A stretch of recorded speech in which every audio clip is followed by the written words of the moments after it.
Delhi car blast के अपराधियों को दी गई सजा पूरा विश्व देखेगा और भारत की तरफ कभी निगाहें उठाने की कोशिश नहीं करेगा। जी हाँ, यही संदेश दिया गया है गृह मंत्री अमित शाह जी की तरफ से। मैं आपको ये आर्टिकल दिखाना चाहता हूँ, ये टाइम्स ऑफ इंडिया का आर्टिकल, और यहाँ पे क्लियरली बोला गया है कि message to world, Amit Shah was to strictest punishment for Delhi blast culprits. ये अपने आप में एक बहुत बड़ी बात इसलिए हो जाती है क्योंकि मैंने आपको कल की वीडियो में बताया था कि अमेरिका के किस तरीके से दोहरे मापदंड हमें देखने को मिले थे। जहां पे इस्लामाबाद में हुए ब्लास्ट के ऊपर अमेरिका की जो ट्वीट आया था वो बिल्कुल डिफरेंट टेम्परेचर का, और जो इंडिया की तरफ उन्होंने ट्वीट किया था वो बिल्कुल ही कोल्ड बिहेवियर को शो कर रहा था। यहाँ पे ये मैसेज बहुत ज्यादा इंपॉर्टेंट इसलिए हो जाता है क्योंकि डिफरेंट लेवल पे इंडिया की एजेंसीज और गवर्नमेंट एक्टिव हो चुकी है। मैं आपको इस वीडियो के अंदर पूरा उसी तरीके से बताऊंगा। तो चलिए स्टार्ट करते हैं, लेकिन उससे पहले वीडियो को लाइक कर दें, चैनल को सब्सक्राइब कर दें। शाहज ग्लोबल वार्निंग, तो इसमें सबसे ज्यादा इंपॉर्टेंट चीज क्या है मैं आपको ये बताना चाहता हूँ। यहाँ पे ये जो वार्निंग दी गई है अमित शाह जी की तरफ से, ये केवल कल्प्रिट्स को नहीं दी गई है, पूरे वर्ल्ड में उन सब एक्टर्स को दी गई है जिन्होंने किसी ना किसी भी तरीके से दिल्ली ब्लास्ट के अंदर किसी भी तरीके का पार्टिसिपेशन किया है, चाहे वो फंडिंग से लेकर के लॉजिस्टिक लेवल पे हो या फिर एग्जीक्यूशनल लेवल पे हो। और यहाँ पे इंडिया ही नहीं, इंडिया से बाहर रहने वाले जितने भी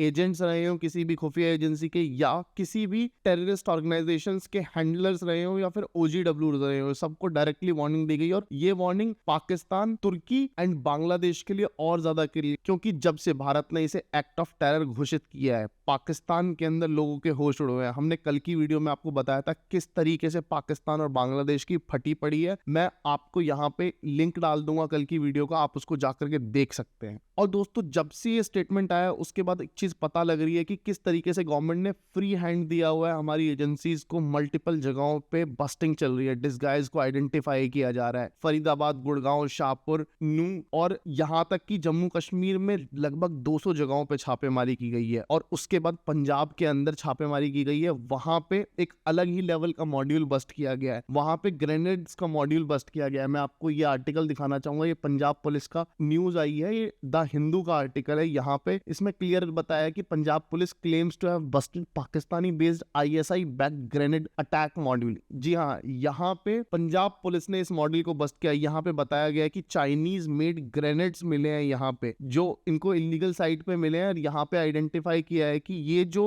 ग्रेनेड्स थे ये स्मगल करके आए थे ISI की तरफ से। और यही नहीं, इस पूरे दिल्ली ब्लास्ट के प्रकरण को लेकर के और ये ग्रेनेड ब्लास्ट की जो साइट्स आइडेंटिफाई हुई है, यहाँ से एक सीक्रेट डायरी भी मिली है। और उसके अलावा कुछ इंटेल सोर्सेज और पेपर्स मिले गए हैं जिसमें बताया गया है कि 2 लोगों की 8 डिफरेंट टीमें बनाई गई थी जो कोऑर्डिनेट प्लान किए गए थे अटैक। ये लखनऊ, अयोध्या, बनारस और जम्मू कश्मीर में मेजरली प्लान किए गए थे। और दिल्ली के अंदर इनका मेन टारगेट 26 जनवरी को था। जैसे कि हमने कल की वीडियो में बताया भी था कि जो दिल्ली में कार ब्लास्ट हुआ था वो प्लान्ड ब्लास्ट नहीं था, वो काइंड ऑफ हड़बड़ी में किया गया ब्लास्ट था। इनकी जो डेट्स थी वो 6 दिसंबर, 8 नवंबर और 12 नवंबर थी, और आने वाली 26 जनवरी थी। अभी तक जितने भी डॉक्यूमेंट्स मिले हैं उनसे यही पता लगता है। लेकिन उसके अलावा उन्हें जो डॉक्टर शाहीन थी उनकी डायरी मिली है जिसमें मल्टीपल कोड वर्ड्स दिए गए हैं जिनको अभी जो हमारी इंटेलिजेंस एजेंसीज हैं वो डिकोड करने में लगी हैं। और यहाँ पे एक लिंक अल-फला से निकल के आया है। ये जितने भी डॉक्टर्स इस पूरे दिल्ली ब्लास्ट के केस में शामिल थे, इन लोगों को कहीं ना कहीं से डिसबार किया गया था, निकाला गया था। यहाँ पे सामने आया है कि लगभग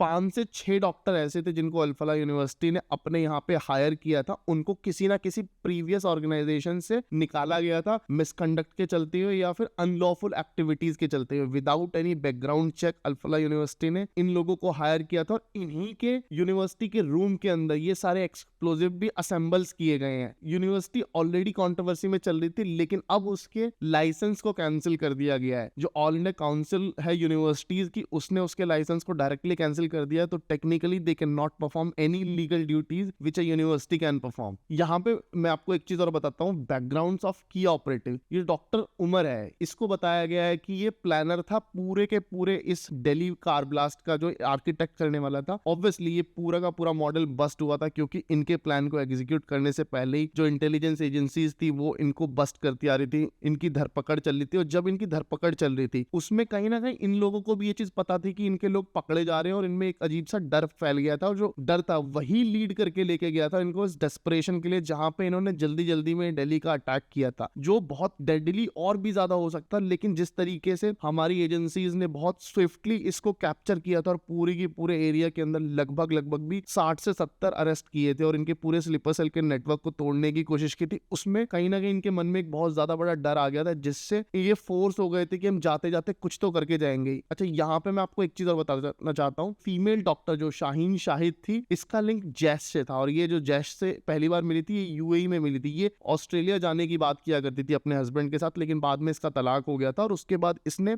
जो जैश ए मोहम्मद की लेडी विंग है, मतलब जो मसूद अजहर है उसकी जो बीवी है, जब इंडिया ने ऑपरेशन सिंदूर किया था उसके बाद इसकी बीवी ने वाव किया था कि मैं एक लेडी विंग बनाऊंगी जिससे जो इंडिया के अंदर गजवा हिंद की जो मूवमेंट है उसको आगे बढ़ाएगी। उसने इसको रिक्रूट किया था और इसने इंडिया के अंदर और ज्यादा जितने भी ऑपरेटिव्स थे, फीमेल ऑपरेटिव्स, उनको रिक्रूट करने का काम किया था। यही नहीं, इसके अलावा इसने over the period of 2 years छोटे छोटे लेवल पे एक्सप्लोजिव मटेरियल्स को बटोरने का काम भी किया था, जो इतने बड़े लेवल पे फरीदाबाद के अंदर सीज किया गया था। और यहाँ पे एक चीज और मैं बताना चाहूंगा, जो अल-फलाह यूनिवर्सिटी है, इसका लाइसेंस केवल इसीलिए कैंसिल नहीं हुआ है कि ये केवल और केवल मतलब एंटी इंडिया एक्ट्स में रही है। यहाँ पे एक चीज और निकल के आई है, जो इसका वीसी है जावेद अहमद, वो पहले भी एक फ्रॉड में जेल जा चुका है जिसमें करोड़ों का वो फ्रॉड कर चुका है। तो इसके अंदर अब जो ये यूनिवर्सिटी और इसका जो ब्रांड नेम है ये पूरी तरीके से सैबोटेज हो चुका है। और दोस्तों, यहाँ पे जम्मू कश्मीर पुलिस ने एक बहुत ही बड़ा कदम उठाते हुए जो मेन कल्प्रिट था डॉक्टर उमर नबी, उसके घर को डिमोलिश कर दिया। मैं आपको आर्टिकल दिखाता हूं द हिंदू का, यहाँ पे आप देख सकते हैं Delhi blast Pulwama house of doctor Umar Nabi demolished. तो ये जो पूरा घर आप देख रहे हैं, जो पूरा खरपतवार पड़ी हुई है, अब ये मलबा जो पड़ा हुआ है ये उसके घर का है। पर यहाँ पे एक चीज आपके दिमाग में आ रही होगी कि मतलब ये कौन सा है, मतलब किस नियम के तहत पुलिस या फिर आर्मी है इस तरीके से ये किसी का भी घर डिमोलिश कर सकती है, या फिर उनको इस तरीके का हक है या नहीं, क्या ये लीगल है या इलीगल है। तो मैं आपको यहाँ पे बता देना चाहता हूँ ये फुल्ली लीगल है। यूएपीए का आपने नाम सुना होगा, जिसे अनलॉफुल एक्टिविटीज प्रिवेंशन एक्ट बोला जाता है। उसके अंदर ऐसा होता है कि जब भी कभी भी कोई भी ऐसा व्यक्ति पकड़ा जाता है जिसका किसी भी प्रकार के टेररिज्म से लेकर के या फिर अनलॉफुल एक्टिविटीज जो नेशनल सिक्योरिटी को बाधे करती हैं उससे रिलेशन है, तो उसकी जो पूरा स्ट्रक्चर है, जो उसकी प्रॉपर्टी है, जो उसकी मनी है, या फिर जो उसका कोई भी इन्वॉल्वमेंट किसी भी चीज का है, उस पूरे स्ट्रक्चर के अंदर उसको सीज किया जा सकता है, फॉरफिट किया जा सकता है, उसको डिमोलिश किया जा सकता है। ये अलाउड है पूरी तरीके से। मैं आपको यहाँ पे ये भी बताना चाहता हूँ कि पहले क्या होता था कि जब हमारी सेना किसी भी प्रकार की कार्रवाई करती थी तो आतंकवादियों के घर में जाने पर वो कई बार थॉरली सर्च ऑपरेशन चलाया करते थे, जिसके अंदर क्या होता था कि सर्च ऑपरेशन करते हुए हमारे बहुत सारे सैनिक घायल हो जाते थे। उसके बाद इस बात की अनुमति दी गई थी कि अब हमारे लिए हमारे सैनिक ज्यादा इंपॉर्टेंट है इन आतंकवादियों के घर से, इसलिए क्लियर कट इंडिकेशंस दिए हुए हैं कि अगर कोई भी आतंकवादी है जिसके घर से वो ऑपरेट कर रहा है तो उस घर को उड़ाया जा सकता है, डिमोलिश किया जा सकता है। और दोस्तों, यहाँ पे मैं आपको ये चीज बताना चाहता हूँ कि जो रेड्स कंडक्ट की गई है मल्टीपल जगहों पे, वहां पे बहुत सारे एविडेंस मिले थे। उसमें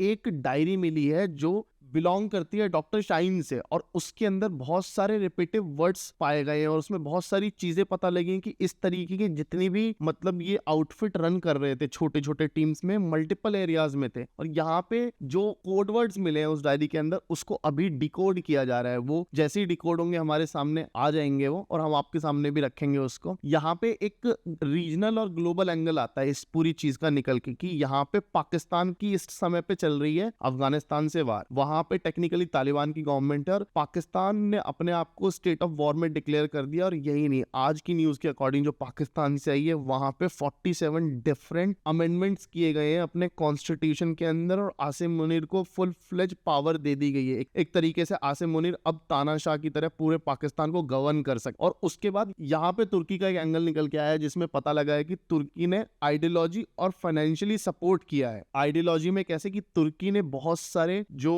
कैंप्स रन करने में हेल्प करी है पाकिस्तान की तरफ से, जितने भी ये टेररिस्ट थे इनको ब्रेन वॉश करने के लिए तुर्की लेके जाया जाता था। उसके अलावा तुर्की की तरफ से फाइनेंस भी इनको हैंडल करवाए जाते थे। मेजरली ये लोग क्रिप्टो में और हवाला से डील किया करते थे। यहाँ पे मैंने आपको बताया था कि यूएसए के अंदर एक चीज देखने के लिए मिली थी कि जब इस्लामाबाद में ब्लास्ट हुआ था तो उन्होंने एक डिफरेंट बहुत ही हाई फ्रीक्वेंसी वाला ट्वीट रखा था और उनकी एम्बेसी की तरफ से पोस्ट किया गया था इस्लामाबाद ब्लास्ट को लेकर के। लेकिन वहीं पे दूसरी तरफ अगर देखा जाए जो इंडिया के लिए जो उन्होंने ट्वीट दिया था वो बहुत ही ज्यादा कोल्ड था। ये आप इमेज देख पा रहे होंगे, दोनों ट्वीट्स हमने डाल दिए यहाँ पे। देखिए कितना बड़ा और हैवी ट्वीट रखा गया था इस्लामाबाद ब्लास्ट को लेकर के और दिल्ली ब्लास्ट को लेकर के कितना वियर्ड सा ट्वीट किया था। तो यहाँ पे एक बहुत बड़ा डेवलपमेंट यह है कि यहाँ पे मार्को रूबियो ने क्लियर एडमिट किया है कि it's an act of terror. ये आर्टिकल देखिए यहाँ पे इन्होंने क्लियर बोला है, clear terrorist act says security of state Marco Rubio praises India's professionalism in handling investigation. मैं आपको एक चीज बताता हूँ, यहाँ पे अमेरिका की तरफ से हमको ऑफर किया गया था कि we can help you in this investigation, पर इंडिया ने क्लियरली मना कर दिया और इंडिया ने क्लियर बोला है कि इंडिया कोई हस्तक्षेप नहीं चाहता किसी भी बाहरी ताकत का अपने इंटरनल मैटर्स के अंदर। और यहाँ पे इंडिया ने बहुत ज्यादा क्लियर मैसेज दे दिया और इसी वजह से पाकिस्तान और बांग्लादेश में डर का माहौल फैला हुआ है।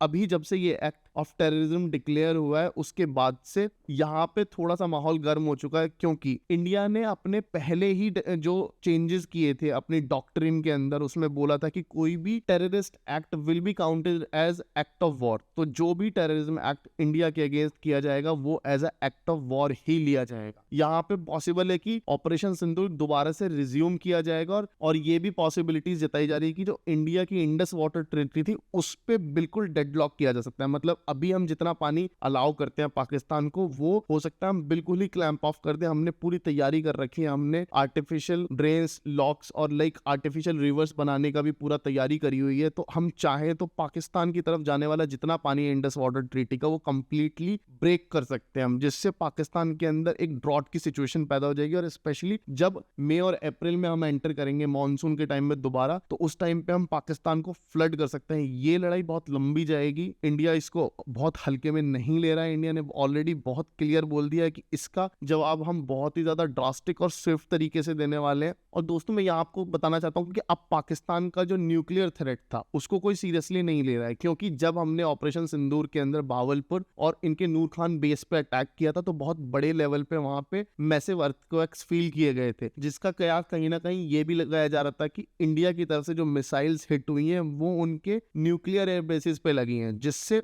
उनके न्यूक्लियर वेपन डिस्ट्रॉय हुए हैं काफी बड़े लेवल पे। और सेम चीज जब कुछ टाइम पहले डोनाल्ड ट्रंप ने एक स्टेटमेंट दी थी कि पाकिस्तान न्यूक्लियर टेस्ट कर रहा है, उससे एक चीज क्लियर हुई थी कि वहां पे पाकिस्तान ने न्यूक्लियर टेस्ट करे हो ना करे हो पर वहां पे न्यूक्लियर विस्फोट हुआ था। और हम जानते हैं कि ट्रंप की स्टेटमेंट की क्या वैल्यू है और इंडिया का जो रेस्पॉन्स था उसकी क्या वैल्यू है। और यहाँ पे मैं ये चीज भी ऐड करना चाहूंगा कि जो हमारा क्रैकडाउन है वो लोकल लेवल पे ही नहीं चल रहा है, वो इंटरनेशनल लेवल पे जा पहुंचा है। बांग्लादेश के अंदर आप देख रहे होंगे पिछले 2 दिन से बांग्लादेश में प्रोटेस्ट चल रहे हैं। बांग्लादेश लॉकडाउन की सिचुएशन में और अवामी लीग जिसकी लीडर शेख हसीना को देश से भागने पे मजबूर कर दिया गया था, उन स्टूडेंट प्रोटेस्टर की तरफ से आज वही स्टूडेंट प्रोटेस्टर्स प्रोटेस्ट कर रहे हैं मोहम्मद यूनुस जो केयर टेकर प्राइम मिनिस्टर हैं बांग्लादेश के, उनके खिलाफ। और सिचुएशन ये आ गई है कि वो देश छोड़ के हो सकता है कभी भी भाग जाए या बहुत ज्यादा बड़ा एक डिस्टरबेंस देखने को मिल सकता है बांग्लादेश के अंदर। और आपको क्या लगता है कि ये केवल और केवल बांग्लादेश का इंटरनल इशू है या भारत का कोई इसमें हाथ है, या फिर भारत किसी भी तरीके से एक दूसरी डॉक्ट्रिन का उपयोग कर रहा है जो बांग्लादेश को एक बहुत बड़ा सबक सिखाएगा? कमेंट में बताना बिल्कुल ना भूलें and thank you so much.